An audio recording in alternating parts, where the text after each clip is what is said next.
The VP of User Experience at Pluralsight. Pluralsight's up in Farmington. It's an online subscription-based education provider for the technology community. She also teaches graduate design management classes for Savannah College of Art and Design. Her expertise in implementing human-centered design product practices at the enterprise level stems from over a decade of tenure in the industry. She has served as UX Director for Universal Mind, the largest independent digital agency in North America, Director of User Experience for remote patient monitoring company AMC Health, and Design Manager for Healthcare GPO and Analytics company BHA, in innovation practices to look at future innovation, commercialization opportunities in the healthcare space. That's a mouthful. Yeah. She's also, I also understand you're the head of the Salt chapter of Ladies of UX. Yes, yeah, we just got a chapter started and granted here. We're having our third event on December 6th on Tuesday. So Ladies at UX is just meant to provide an additional kind of diversified area within UX and product in Salt Lake. So if anybody's interested, feel free to check it out. We're on Meetup, so pretty easy to find. Yeah, and just as something else I forgot to mention, for those of you new, we do have a Slack channel. We're actually on the Product Design Association of Utah's Slack channel. You can find more information about that on our website, uxd.voa.edu. So definitely join that, stay in the loop. So, Mariah, time's now yours. Thank you so much. Well, I don't have to say anything about myself. I can launch right in now. So, I hear we have like a whole lot of different backgrounds in this room. Can you guys volunteer a few backgrounds and areas of study just so I can target this a little better?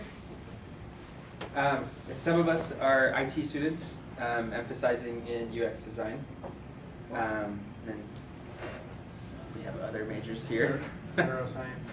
Yes, I love that. English. English? All right. Instructional psychology. Cool. Computer science. Nice. Japanese. Love it.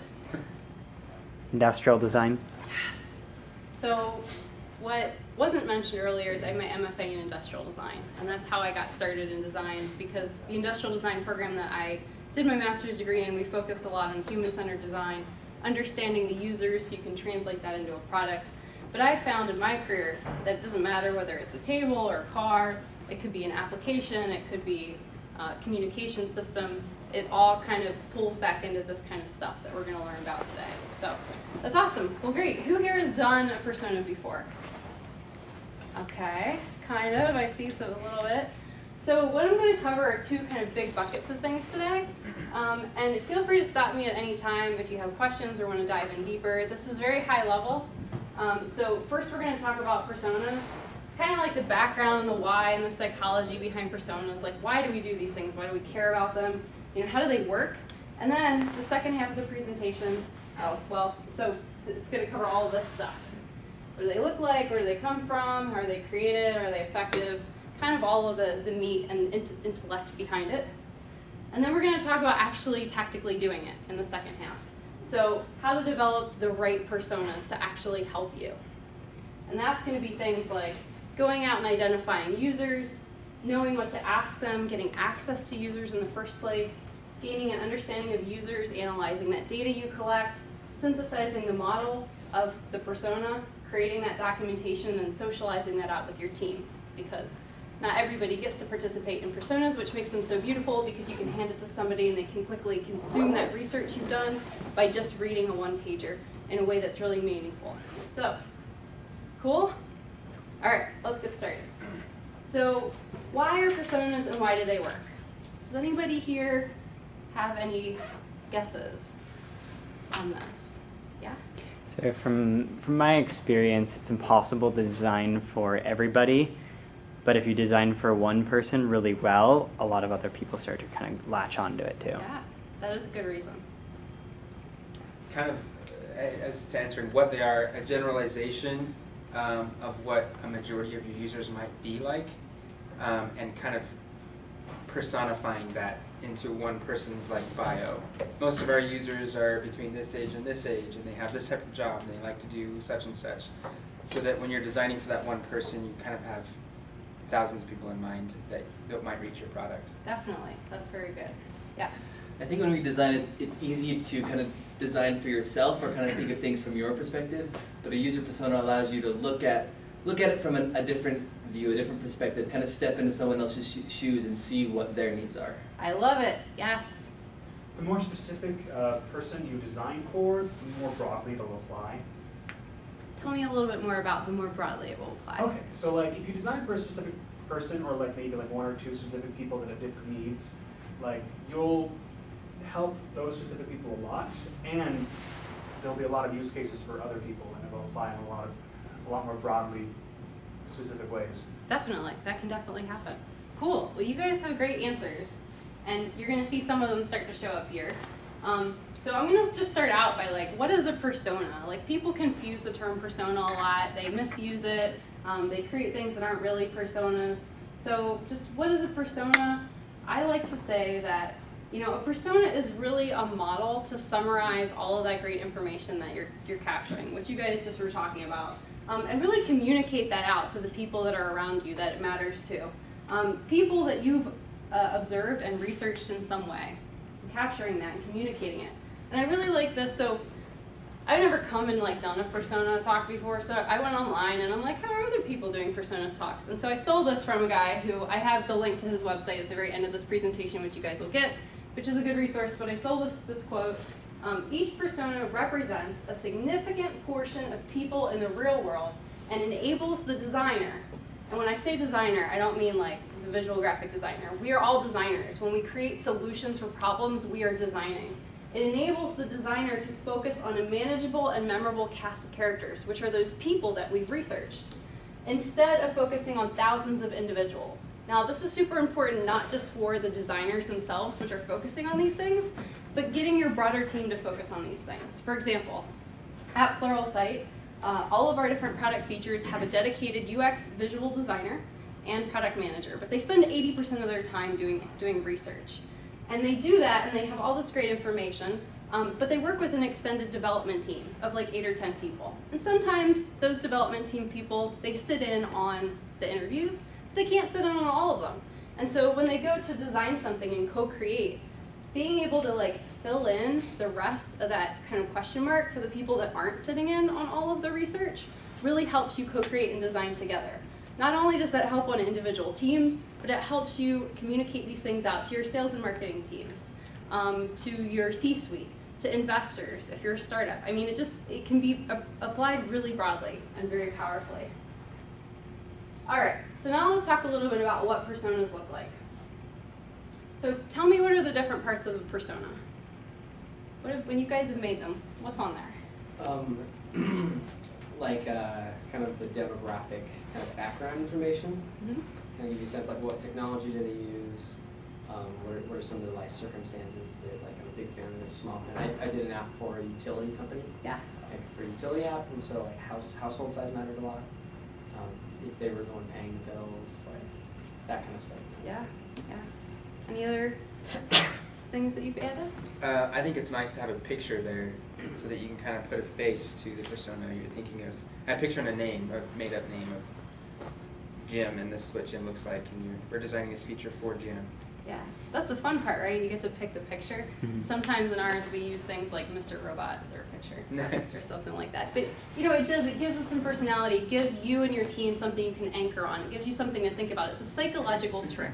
It removes cognitive bias, because typically as human beings, when we make decisions, it's based off of things we've experienced in the past. So if I decide to go buy a brand, it's probably because somebody else has told me that brand is great, or I've used it before and it's been good.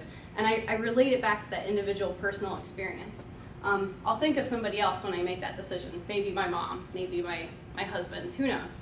But if you give a persona a real face, then you can start to anchor for that person and make decisions based on that person. And you're no longer relying on your personal experience of the people that are around you and your personal life circumstances. You can really design for that person, that persona, which represents all of these people that you've talked to, which is super powerful. So, a persona, I normally like to tell people you need to be able to curate your persona so it fits on like a one-pager or a poster.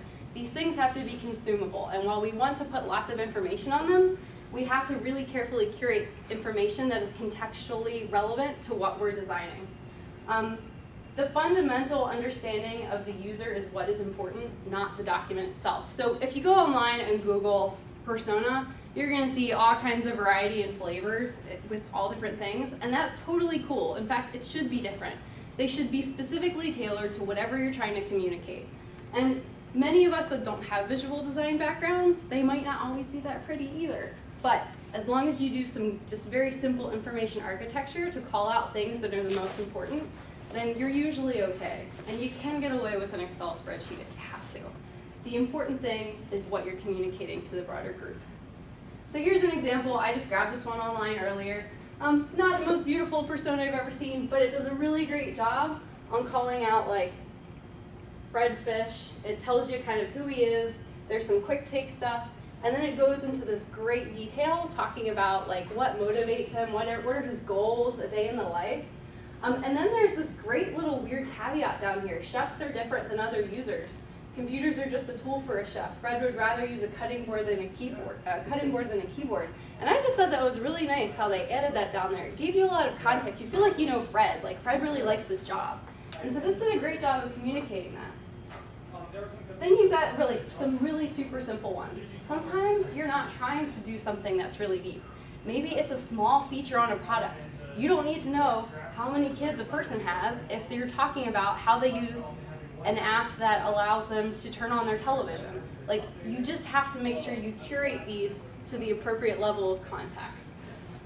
Here's one that we use at Pluralsight. We actually have 16 different personas representing 16 user groups across 3 different kind of content pillars. This represents Christine. Christine is our graphic design learner who would use Pluralsight. And so we just try to call out some of the bigger stuff up here. We've got this quote that we've made up that really represents kind of the essence of this group that we've discovered about Christine. I'm passionate about creating stuff always. I think I'll always have that urge, and I'll never want to stop making things, learning new things, and having that be part of my life. So you can see we're starting to like pepper in that flavor above and beyond those basic demographics, which we still have, by the way. 28, single with no kids, renting in the city, Honda Civic. Okay, they threw that one in. Do we really need to know that? I don't know. But it starts to make Christine a real person, so that when we design for her, we're like, oh yeah, Christine, we talk about these people at work like they're real people. It helps us anchor our conversations and the decisions that we make. So, where does the concept of personas come from? So, you know, it's interesting. People always get real debatey around where design concepts come from. This is a book called The Inmates Are Running the Asylum by Alan Cooper. And he gets attributed a lot for making personas because back in the 80s, he was kind of a pioneer in computer software, which some of you guys probably know him. Anybody know Alan Cooper? Not personally, but all right. So now we have a new book to read, Alan Cooper. Alan Cooper's The Inmates Are Running the Asylum, and he talks about personas in this book. And what he was struggling to do in his job was like provide a little humanity to the computer programming that he was doing. Knowing, like, creating empathy for the people he was designing for. This was like a pioneering thing in the space back then. But since it's kind of grown and developed and other people have adopted it and added their own flavor, which I think is great, like from an academic perspective, we always want to build on the work that others have created. That's how we make it better. Don't want to always create net new things. And so, you know, he's really important. That's a great book. He's actually speaking. He's a keynote speaker at a conference in Dallas next year, Dallas Big Design Conference. So if any of you get down there, it's going to be really exciting. So these are some of his personas. He would create like a handful, kind of like I mentioned at Pluralsight. We've got 16 of them. Do you mind if I shut this? No, I can. Okay, thank you. So Alan Cooper says, personas are really the essential part of human-centered design. Each group of users is represented by a persona. Having several are not uncommon on a typical project. Of course, this depends on like, is this personas for your company? Is this personas for a project? Is it for a small slice? It just depends on how many you need. But it's okay to have several. So let's talk a little bit about how personas actually fit into that design process. So personas are really, they're just a small part of the bigger picture. They're implemented in conjunction with other processes. They have to be used with other concepts and methods that support and augment their use. By themselves, they're not very useful. You can't create one of these without doing all of your research. If you are, you're just making it up, and it's not really going to help you. It's going to be based on your personal bias. But if you do it based on the research, and you use it to help inform design with the team, then it really kind of brings that value that your team needs to the team, to yourself as a designer, or to the bigger company. We actually are in the process of creating personas for our marketing team right now, so they do a better job of figuring out who they need to sell for. Like, when you go out and make a sales call, what is the person's mindset? How receptive are they going to be? What are they looking for? What is the best information to communicate to them? How do they have to communicate that up the food chain in their team? So personas can be used for more than just software design or physical product design. It can be for a service design within a company. Right. Yes? I worked at a college on campus, College of Math and Physical Sciences for a bit, and they were doing kind of the they were doing a particular sales method. Then they asked me to help them design some personas, and it was a little bit. I was still new, so I didn't know the difference between UX personas and marketing personas, and I'm still not sure I do. Mm-hmm. Why don't you guys just take the UX personas that you've developed and just give them to the marketing team? What's the relationship between those two? So the marketing personas that they are developing right now are not the same groups of people that we interviewed that we are designing product for. These are groups of people that they are going and selling our product to within the enterprise, within large companies. So they're not the end users. They have different motivations, and we're supporting different interactions. Okay. Does that make sense? Yes. Mhm. So ultimately, they are the same, just these are different people, and so you have to have different persona for them. It's a different group that we're studying. So Right. for example, our learner, Christine, that was up here earlier. She's young, she's new in her job, she has all of these goals and aspirations. She is not the person that our marketing team is creating materials for our sales team to go sell to. Because we're doing a B2B instead of B2C, which is what she is. And so what they might do is create a persona oh, here's a team lead, and he needs to provide learning for his folks that work in the company. How do we sell into him? What are his barriers within the workplace? What does his budget look like at work? All those things that go along that are a little bit of a different background. But they closely butt up against each other, I'd agree. All right, so how are personas created? So I remember the first time that I created personas, I was in grad school, and I had a professor. I was in an advanced class, and I went into my master's degree in industrial design without an undergraduate degree in it. So I had some gaps in my knowledge. And I made a big mistake because he's like, okay, go create personas. And I'm like, what's a persona? He's like, oh, it's a made up representation of your research. And it wasn't computing. And I made this persona, I just made up this person. In fact, I think we had to do 3 of them for the assignment. And I turned in my work, and he's like, okay, you made them. But what he didn't realize is I just made those things up. They weren't based on any research. And I had done a little bit of research, but I didn't know, right? You don't know what you don't know when you're learning. So I always emphasize to people, personas have to be based on your research. Otherwise, there's no reason to make them up. You're going to end up designing for a fake person you made up, which is silly. So you've got to interview a cohort of people. And when I say cohort, I mean you've got to figure out your market segmentation. So you don't want to interview a whole bunch of people that are dissimilar because you're trying to create a persona based on a specific person that you're going to then create value for. So if you interview a cohort of those similar people that you find, say, oh, I want to interview college students that are 20 to 23 and I want to learn about their spending habits because I want to try to create an app to help them save money. So I would make sure that these people are all very similar. I wouldn't then go and interview a 60-year-old lady about her spending habits. Very different. Then you've got to find a pattern in responses and their actions. So you're going to do a whole bunch of interviews, and I'll talk kind of about quantity in a little bit later. But that's really what you're starting to look for. And it's really amazing. If you do a series of interviews, you start to see these patterns so fast. I went to LA for an event for work. We employ a lot of authors as contractors, and we were trying to learn about what information do authors really care about and when. And we interviewed 7 people in a row. And within the first 3 people, I started seeing this repetition, certain things, these people were saying the same things. And it's this magical moment when you're oh, I see the pattern, it's starting to emerge. And then you got to keep going, right? Just to make sure. But then you have the law of diminishing returns. After a certain number of times you hear the same thing, you're okay, I got it, I don't need to talk to any more people. So then you start to create models of groups based on these patterns. So sometimes you might think you're talking to one group of people, and you might actually have 2 or 3 groups of people in there. So the authors that we talked to, we quickly started to learn that they needed very different things. If they had created 1 to 3 courses for us, they needed a very different set of information than if they were tenured and created like 3 or more courses. And so we started to see, like, we're gonna need a persona for that first group and that second group because they need different things, even though we were interviewing the same type. How many users would you say, like, is there a magic number of like this many users and now we've got diminishing return and it's, like, what's your go-to number? 10 people? There's 12, no like- there's no number for me. Okay.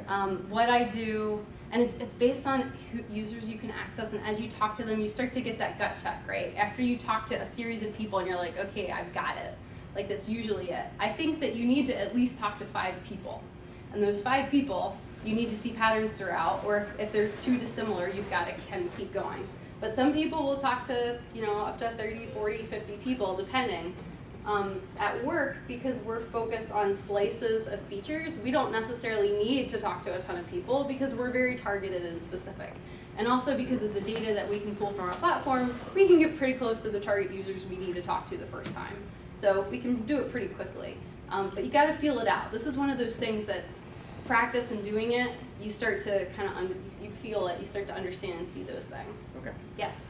I'm just curious, like with these interviews, are they generally like casual or formal? Like, are people volunteering to do it? Or are they getting paid like as initiative to do these interviews with you? Or Yeah. kind of what is the most common situation? So I'll go into that in a little bit, Okay. but just to quickly answer your question, they're usually, you set up an interview with somebody, you have a very like formalized set of things that you're gonna ask them, or you might just be watching them. I might just wanna go and sit by somebody and then be like, why are you doing that? Oh, well, I'm doing it because of this. Well, why did you do that? Oh, because this isn't working. Like, but you're kind of doing the contextual research, and then you've got the interviews that are structured. Sometimes you pay them, sometimes you don't. It depends on how hard they are to get.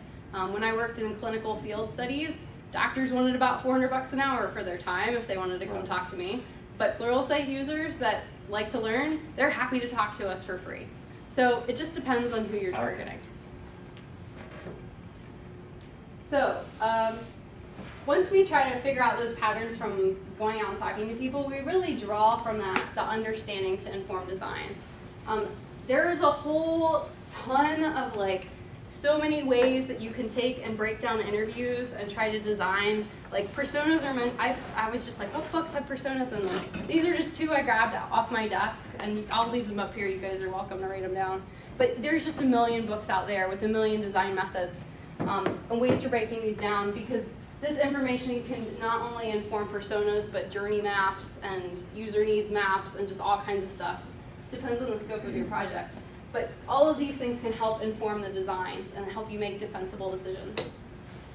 This might be something you're going into later, but I was at UVU at a career panel on Tuesday, and Wade Shear was there, and he was talking about, somebody asked him about personas, and he said he doesn't personally love personas. And he mentioned some other lenses that other companies use. And he mentioned like jobs to be done, user story maps, and user journeys. Yeah. I'm just curious, like it seems that personas have strengths, but they're also like competitors to personas in terms of like focusing your designs. Yeah. What are your thoughts on that? They all do different things. A user journey map is a great tool for synthesizing and communicating a time-based sequential needs of a particular persona. The persona itself helps a team anchor around and remove cognitive bias for people. And people abuse these things because if they don't have a whole toolbox, which is why you get these books that are like, all the design methods, 101 design methods. Like, there is no one thing. Like, jobs to be done just helps you understand what the user's trying to do, but it doesn't give you context, and the team will still pull from their own cognitive bias because they're not anchoring on a person. So there's just these mental tricks that these things are good for, and I actually talk about viability of personas because they are hotly contested in the area because people like to fight over what tools are better. People need to just get over that because these are all good for different things. There's no one size fits all. You need a whole toolbox.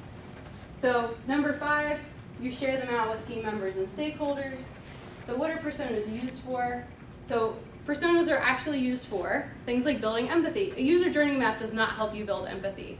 It doesn't have that great emotional richness of why people want to do something. It just tells you about the journey. It helps you create focus as a team. Everybody's anchoring on the same thing. It helps communicate and form consensus. We talked about this as a team, my content tools team, who creates tools for our authors, which is the team I was with in LA doing the research a couple weeks ago. We have this whole like group of people in our organization that don't create product. They're focused on working with the authors, but they only know the authors that they work with. And the other day somebody was like, oh, my authors, they only care about royalty information. All they care about is the money that they're making. Not a single author put that at the top of their list when we interviewed them. They cared about how their courses were doing, if people were actually learning from them, like user analytics on the actual course. They wanted to know what other authors were doing, what other authors' courses were being successful. Yes, they care about royalties, but that was not top of mind for them. And so how do I tell this editor that works with the authors every day that they're wrong? You take this information and you lay it out and you say, hey, we went and did these interviews with your authors, guess what we heard? Isn't this cool? And we don't go, you're wrong, we just give them another viewpoint. So maybe they start seeing things through a different lens. But they're the ones that field all of like the griping when our tools are broken or they don't get paid. That's why they think that it's the money. Make and defend decisions, measure effectiveness. Those are kind of the big things. So our persona is effective, which is what you just asked. Yes, any tool can be used for good and evil. Any tool can be misused and abused. Here is actually a study that was done by a very well-known ethnographer named Frank Long on the effectiveness of personas. He also is a professor and decided to test it on his students and have his student groups design with or without personas, with or without that, being able to synthesize that research and work together as a team. And you can see by this chart in the blue and the pink, these teams outperformed the team in gray, the sad team that did not get to use personas. And I know this is just one small heuristic analysis, but all of these people who are at the top of their game within human-centered design are saying the same things that I'm telling you. Tim Goodwin, Jeff Patton, David Hussman, Donald Norman, Cooper, of course. So this isn't some bunk. These are things that have been around for a while and have really worked. So how and why do personas work? So personas work for a couple different reasons. Kind of breeze through this. Narrative practice, it helps people go back and review their stories and review their information, which is a powerful thing. A lot of people go and do interviews and go, oh, I know it. I already did it, move on. If you go back and take a breath and give yourself space to really reconsider what you're hearing, you're actually going to pull a lot more out of it. It helps us embed the things that we heard in long-term memory as our team. It creates concrete thinking, which means we have something to anchor on. Theory of mind, empathy, experience taking, we're taking those experiences and being able to apply them. There's just so many reasons why these work. If a designer truly understands and internalizes the user and their needs and how they could potentially fulfill those needs, then seeing the potential solution becomes so much easier to make the decisions. So treat different people differently. Anything else is a compromise. I love this quote by Seth because it really embodies the fact that personas allow us to really focus on the individual and treat our different users differently. So this is the second half of the presentation, applying these things, how to actually go and develop the right ones. You're going to hear me repeat some of these things. So first we want to identify our users. So just out of curiosity, how are you all identifying your users today to inform research for personas? Just sort of thinking it out. Yeah? Thinking about the people that you would imagine using the product and then interviewing those types of people. Mm-hmm. People that you're designing for, you want these type of people to use your product. Mm-hmm. Definitely. So that's one way to do it, especially with new and startups, right? You don't have a cohort. Luckily, when you're a company that's been around for a little bit, you can go and actually look at who your users are. You can do market segmentation, which is really powerful. But there is a little bit of guesswork to it. And sometimes you'll get it wrong, and then you'll start getting really wonky feedback when you start talking to people, and you'll have stuff across the board, you don't see the patterns. You're like, we haven't really identified who this target person is well enough yet. So there's a couple different dimensions that you really want to think about. Geographical, demographic, psychographic, and behavioral. Those things are these. So geographic, you want to think about like where they live, what the density is of the population, what's the climate, are they using public transit, is it urban, rural? Demographic, age, gender, family, occupation, education, income, religion, race, nationality. I think people early in their careers actually default to this and they forget about these other ones a little more because these other ones are just as important as this demographic stuff. Psychographic, this is like lifestyle, social class, activities, personal values, attitudes. I mean, just think about the upset that happened with the election. It went a little bit of a different way than people thought it would. It's because we weren't looking at some of these things. Like, we didn't really understand the people that were out there going to vote when they were kind of saying, this is what we think is going to happen. Behavioral, like occasions, degrees of loyalty. Do they seek benefits? Are they in a buyer readiness stage? User status. All these things are super important when trying to figure out who you want to talk to. And then you have to decide what you're going to ask these people. So, you know, you really have to start with like a script and a protocol. A lot of people just go and they wing it and they go, oh, I'm going to ask them about this, I'm going to ask them about that.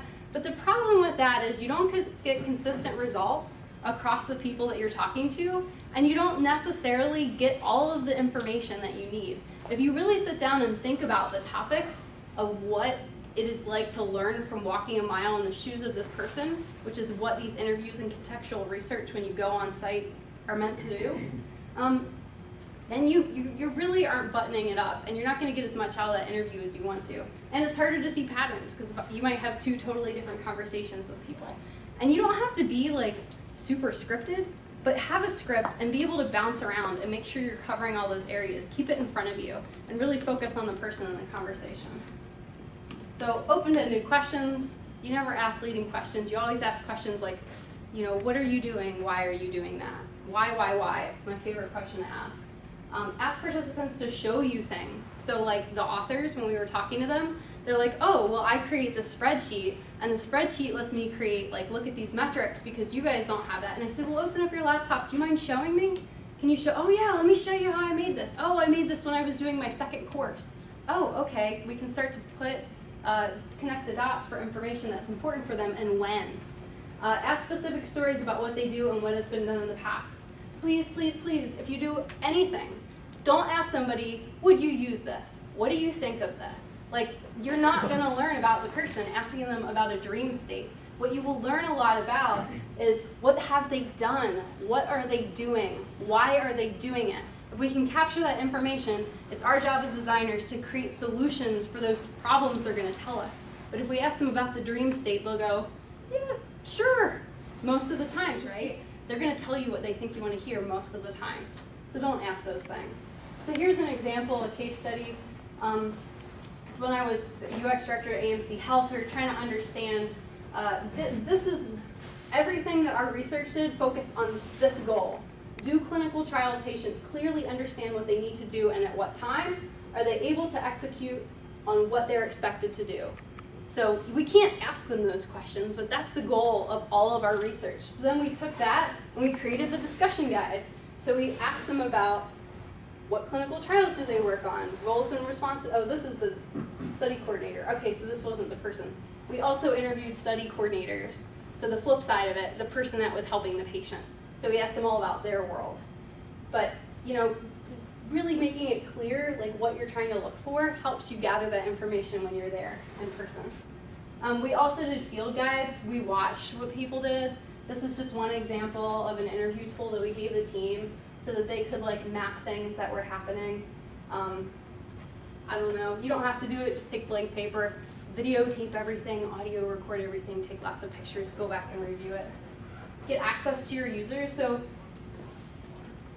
I've had a lot of students go, I don't have access to talk to people. I'm trying to create an app for somebody in Germany. I can't fly to Germany. I said, well, is there a German club here in Utah? Well, maybe. Are there German restaurants? Can you go meet German people? Like, or if you can't talk to German people, you probably shouldn't be designing for them because you don't know what their problems are. So there's always ways to hack it. Like, go sit at a Starbucks. Say, hey, I'll buy you a cup of coffee if you know, talk to me about like how you come work at a coffee shop. I don't know, whatever you're trying to figure out. There's always ways to hack it. We talked about numbers a little bit earlier. I always say 5 to 30 participants per role, enough for those patterns and trends to emerge. There's no magic number. So 4, gain an understanding of your users. So interviewing and observing. The majority of persona work is actually going and talking to people and observing them. Here is a picture of talking to somebody and observing them. Typically, it's great to have 2 people there. You've got one person that's got the discussion guide in front of them, and they are just focused, laser focused.